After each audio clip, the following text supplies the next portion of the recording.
नमस्कार, मैं हूं तमन्ना और आप देख रहे हैं द संकेत लाइव। आज हम बात करेंगे असम चुनाव प्रचार की। जी हां दोस्तों, असम चुनाव प्रचार में आरोपों प्रत्यारोपों की जंग के बीच हेमंत बिस्वा शर्मा ने बड़ा दावा किया है दोस्तों। और शर्मा ने कहा है कि बीजेपी को मुस्लिम वोट भी मिलेंगे। उन्होंने कहा कि हमारी पहुंच मजबूत है।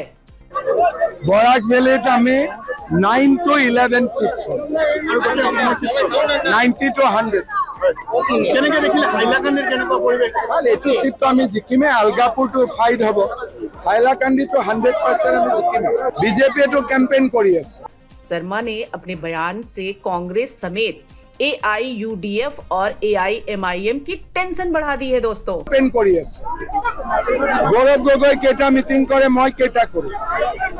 আমি হাইট দিয়া নাই কাৰণে আমি বেছি মিটিং কৰো। और जहां असम विधानसभा चुनाव 2026 में मुस्लिम मतदाताओं को एक बड़ा फैक्टर माना जा रहा है, और ऐसे में जब अब असम में चुनाव प्रचार खत्म होने से पहले हेमंत बिस्वा शर्मा ने कहा कि बीजेपी एनडीए असम में 95 में से 102 सीटें जीतेगा। हेमंत বরাক ভ্যালিত আমি 9 to 11 সিটস 90 to 100 কেনেকে দেখিলে হাইলাকান্দিৰ কেনেকুৱা পৰিৱেশ? এইটো সিটটো আমি জিকিমে। আলগাপুৰটো ফাইট হ'ব। হাইলাকান্দিটো 100% আমি জিকিমে। বিজেপি এটো কেম্পেইন কৰি আছে। हेमंत बिस्वा शर्मा ने ये दावा किया है कि असम में स्थानीय मुसलमान बीजेपी को वोट देंगे। हालांकि उन्होंने ये भी कहा कि उन्होंने उन 25 विधानसभा क्षेत्रों में प्रचार नहीं किया है जहां मियां मुसलमान शरणार्थी मुस्लिम है। तो दोस्तों, सीएम हेमंत बिस्वा ने ये भी कहा कि 25 सालों में कभी नहीं देखा था। लोग बहुत उत्साहित हैं और इतनी बड़ी संख्या में बाहर निकल रहे हैं जैसा मैंने पहले कभी नहीं देखा।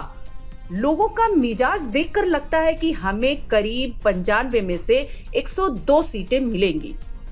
शर्मा ने एक अन्य सवाल के जवाब में बताया कि उनकी रैलियों में महिलाओं की संख्या क्यों अधिक देखी गई। उन्होंने कहा कि असम बीजेपी का महिलाओं के साथ एक गहरा जुड़ाव है और ये पहली बार नहीं हुआ है।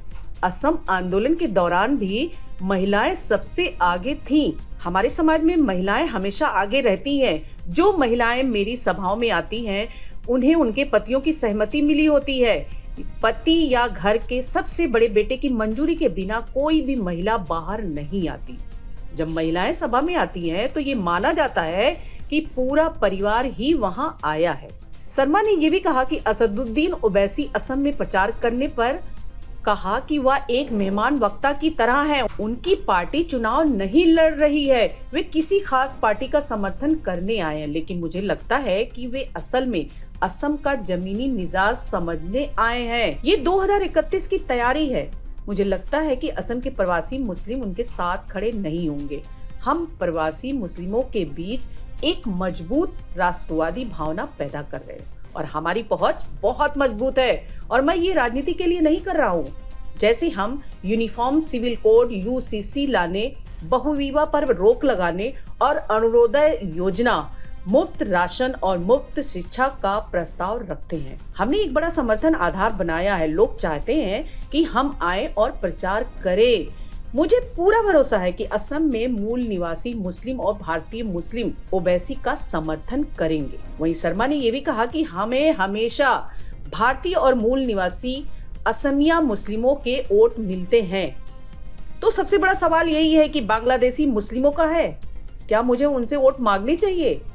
अभी तक हम उन वोटों के बारे में नहीं सोच रहे हैं और इसलिए मैंने उन 25 विधानसभा क्षेत्रों में प्रचार भी नहीं किया है जहां प्रवासी मुस्लिमों का काफी प्रभाव है। अगर वे अपनी मर्जी से वोट देते हैं तो वो एक अलग बात है। शर्मा ने ये भी कहा कि असम एक सुनहरे दौर में प्रवेश कर चुका है। हमने कभी नहीं सोचा था कि हमारे यहाँ सेमी कंडक्टर यूनिट होगी। काजीरंगा में 34 किलोमीटर लंबा एलिवेटर कॉरिडोर बनेगा। ब्रह्मपुत्र के दोनों किनारों को जोड़ने वाली एक पानी के नीचे सुरंग होगी। हमने कभी नहीं सोचा था कि असम इतना शांत हो सकता है।